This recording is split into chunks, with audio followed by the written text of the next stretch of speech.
With concise remarks on the English Constitution. Some writers have so confounded society with government, as to leave little or no distinction between them, whereas they are not only different, but have different origins. Society is produced by our wants, and government by our wickedness. The former promotes our happiness positively by uniting our affections, the latter negatively by restraining our vices. The one encourages intercourse. The other creates distinctions. The first a patron, the last a punisher. Society in every state is a blessing, but government even in its best state is but a necessary evil, in its worst state an intolerable one, for when we suffer, or are exposed to the same miseries by a government, which we might expect in a country without government, our calamity is heightened by reflecting that we furnish the means by which we suffer. Government, like dress, is the badge of lost innocence. The palaces of kings are built on the ruins of the bowers of paradise. For were the impulses of conscience clear, uniform, and irresistibly obeyed, man would need no other lawgiver. But that not being the case, he finds it necessary to surrender up a part of his property to furnish means for the protection of the rest. And this he is induced to do by the same prudence which in every other case advises him out of two evils to choose the least. Wherefore, security being the true design and end of government, it unanswerably follows that whatever form thereof appears most likely to ensure it to us, with the least expense and greatest benefit, is preferable to all others.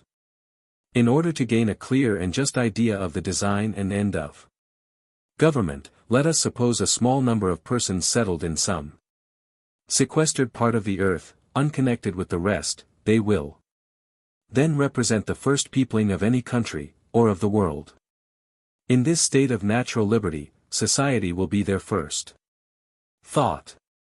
1,000 motives will excite them thereto. The strength of one man is so unequal to his wants, and his mind so unfitted for perpetual solitude, that he is soon obliged to seek assistance and relief of another, who in his turn requires the same.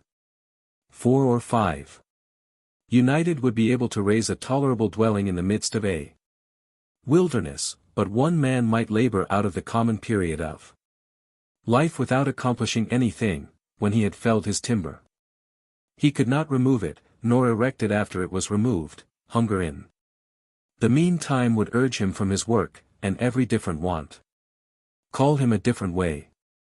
Disease, nay even misfortune would be death, for though neither might be mortal, yet either would disable him from living, and reduce him to a state in which he might rather be said to perish than to die.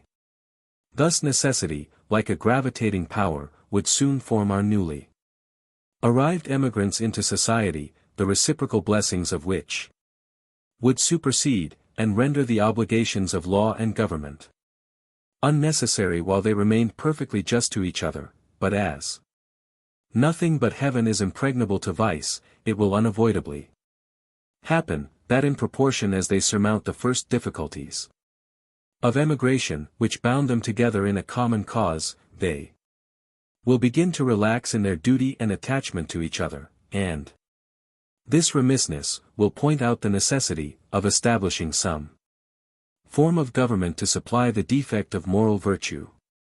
Some convenient tree will afford them a state house, under the branches of which the whole colony may assemble to deliberate on public matters.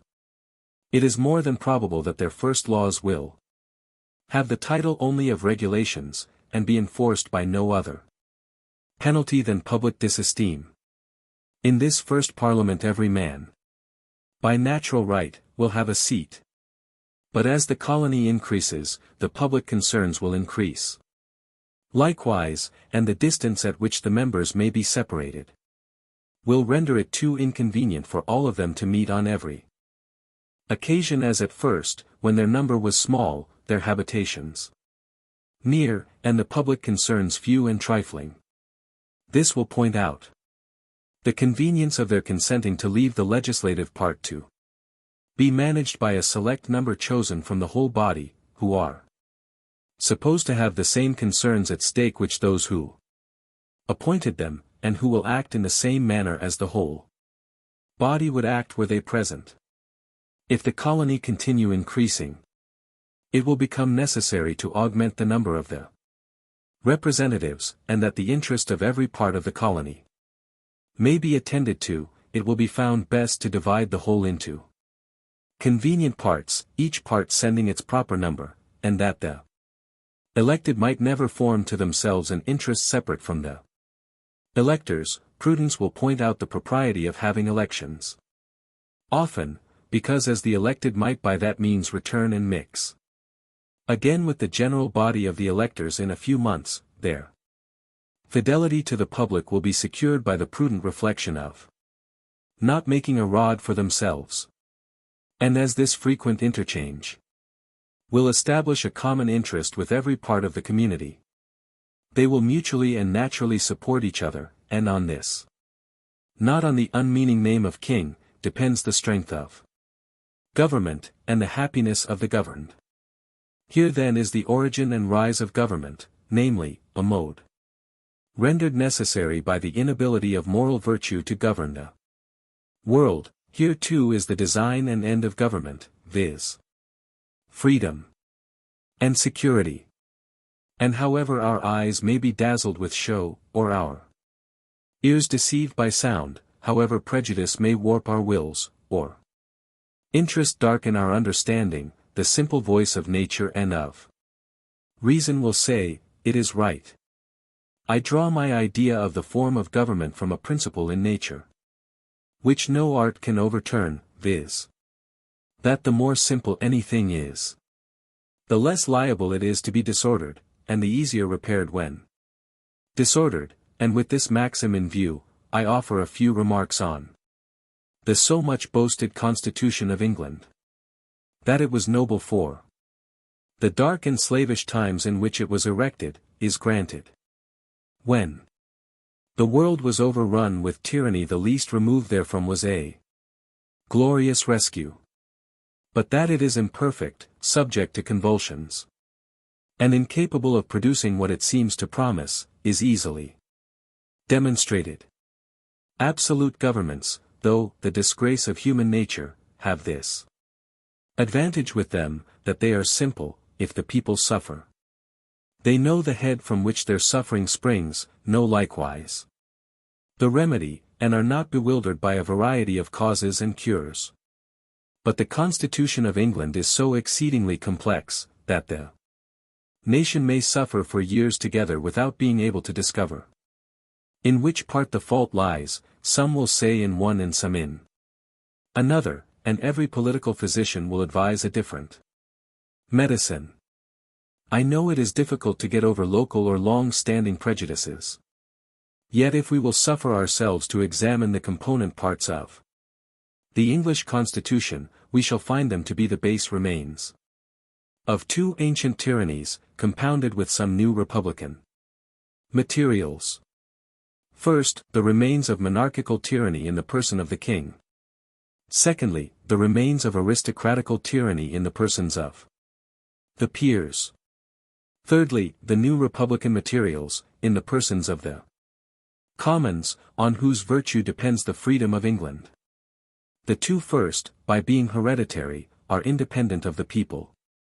Wherefore in a constitutional sense they contribute nothing towards the freedom of the state.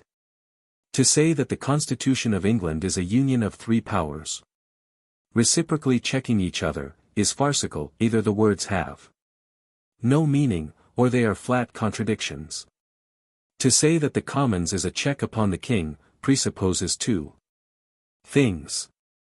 First, that the king is not to be trusted without being looked after, or in other words, that a thirst for absolute power is the natural disease of monarchy.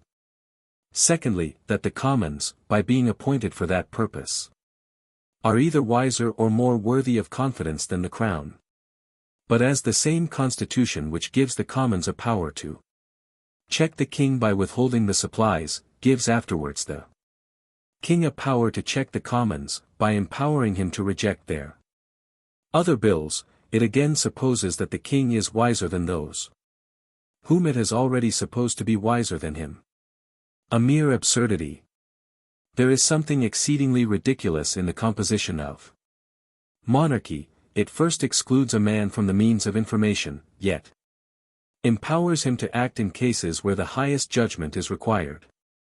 The state of a king shuts him from the world, yet the business of a king requires him to know it thoroughly, wherefore the different parts, by unnaturally opposing and destroying each other, prove the whole character to be absurd and useless.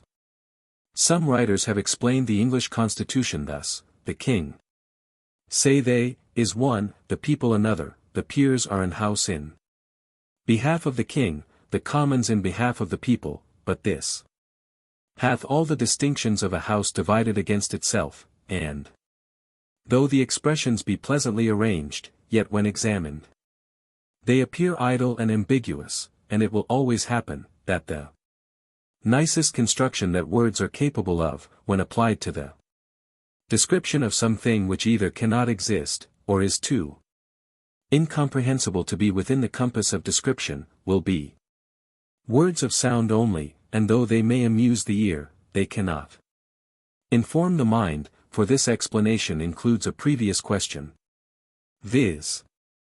How came the king by a power which the people are afraid to trust, and always obliged to check?